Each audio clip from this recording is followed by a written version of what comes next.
So, guys, I want to do the worldwide privacy tour, and I'm at one of my jobs right now. And what I have to kind of say is that I've been so busy with work that I've had a hard time just finding time to review things. I would like to step outside and review it, but it's really cold where I live.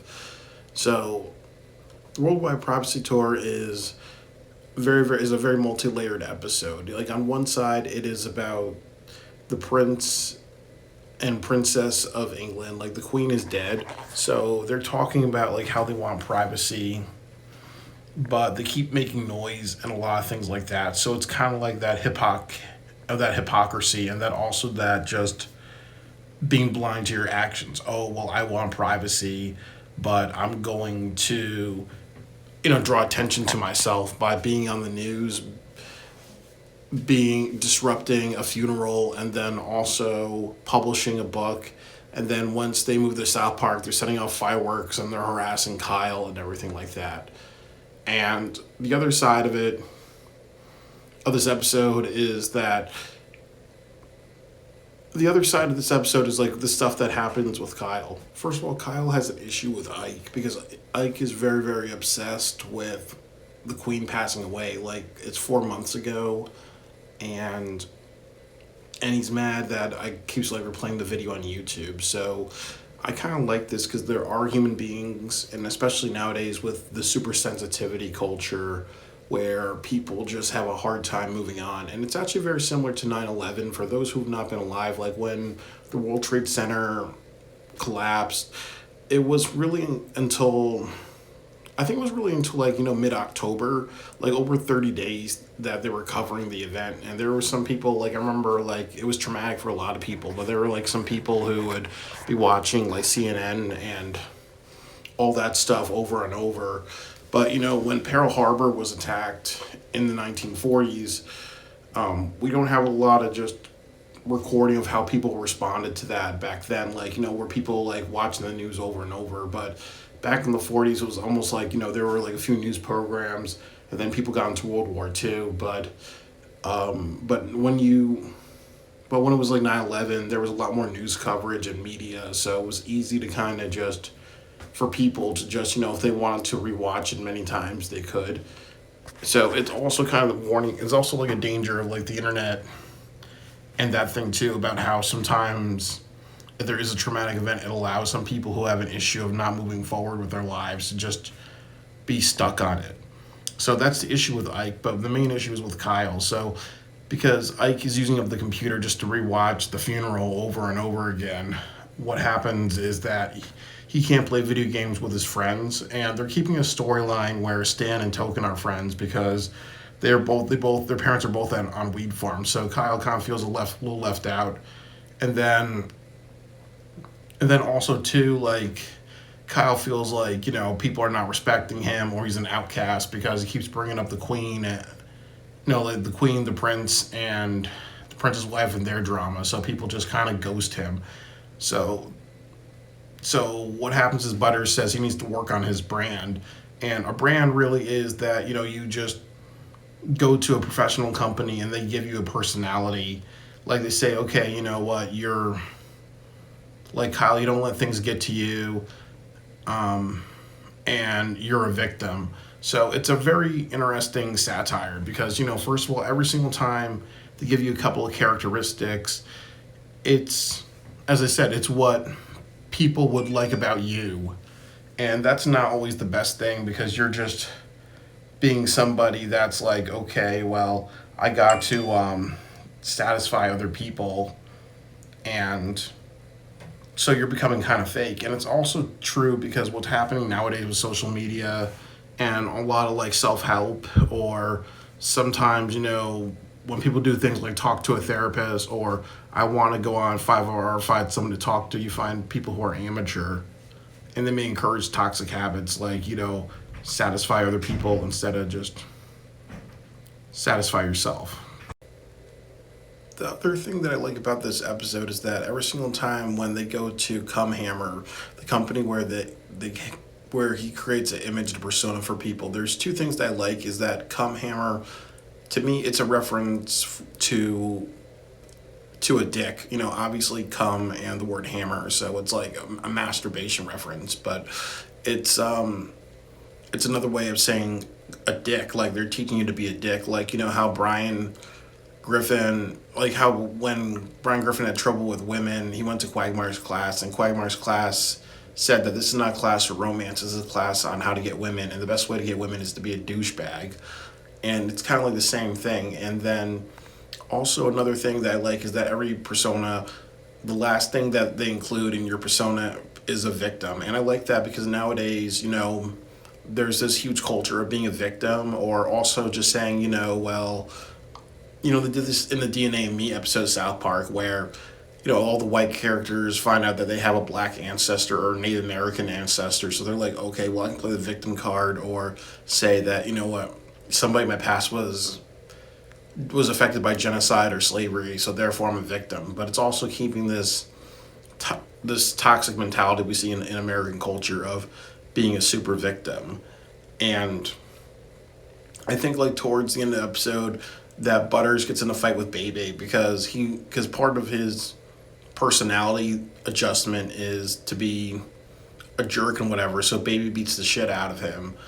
And I kind of like that because you never see Bebe act like that. You'd kind of expect Wendy to do it, but once again, it's part of subverting expectations. You would think Wendy's the fighter, but also Bebe does that.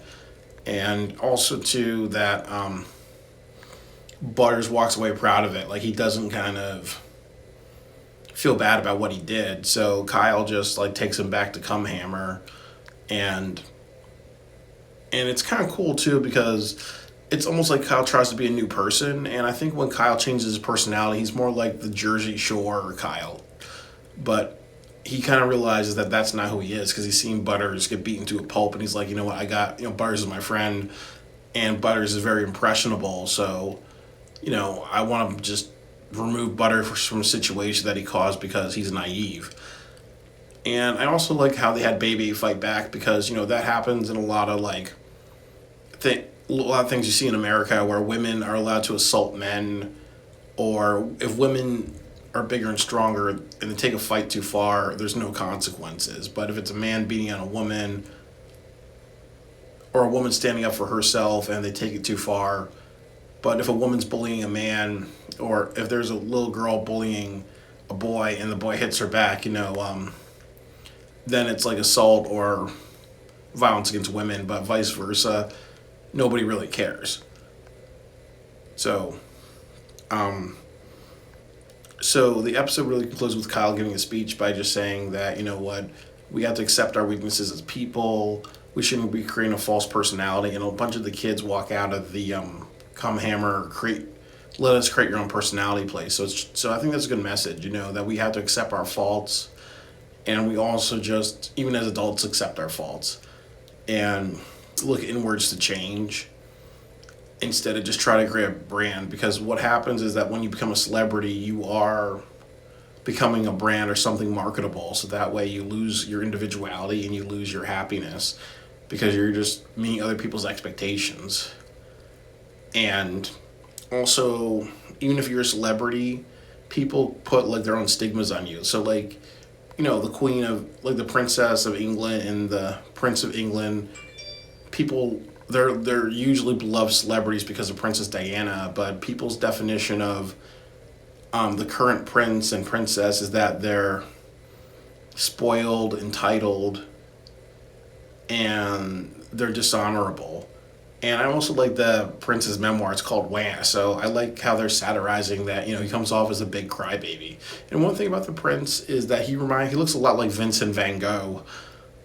And I also love the ending of this episode because all the South Park kids like just hang out with Kyle and they say like, you know, it looks like you're going through a hard time. Let's play basketball. And Kyle just sees his brother on the laptop again, and he's kind of like, you know, mad because his brother's like watching the funeral for, you know, 5 or 6 months straight. And then he's like, no, you have an issue, you know, like things get to you, you're sensitive, but I understand it's your personality, so I respect that.